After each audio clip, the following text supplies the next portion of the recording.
ഈ വാഹനം ദുൽഖർ സൽമാൻ കടത്തിക്കൊണ്ട് വന്നതാണെന്നാണ് നിങ്ങൾ കരുതുന്നതെങ്കിൽ അതിന് കൃത്യമായിട്ടുള്ള രേഖകൾ കസ്റ്റംസ് ഉദ്യോഗസ്ഥർ തന്നെ സമർപ്പിക്കണമെന്നാണ് ഹൈക്കോടതി പറഞ്ഞിരിക്കുന്നത്.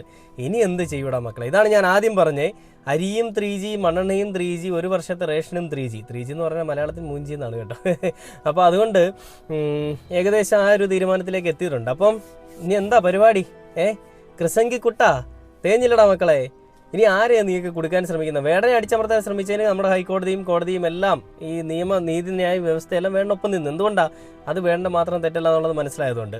അപ്പോൾ ഇതിലും ദുൽഖർ സൽമാന്റെ ഭാഗത്ത് തെറ്റില്ല എന്നുള്ളത് ദുൽഖർ സൽമാൻ തന്നെ തെളിയിക്കേണ്ട ഒരു അവസ്ഥയിലേക്ക് മാറിയിരിക്കുകയാണ്. കാരണം ഇവരുടെയൊക്കെ ഉള്ളിലുള്ള മതബോധവും ഒരു വർഗത്തിൽപ്പെട്ടവർ മാത്രം ജീവിച്ചാൽ മതി, മറ്റുള്ള വിഭാഗം ജീവിക്കേണ്ട എന്നുള്ള ചിന്താഗതിയും, ആ ചിന്താഗതിയൊക്കെ തന്നെയാണ് ദുൽഖർ സൽമാൻ ചോദ്യം ചെയ്യുന്നത്.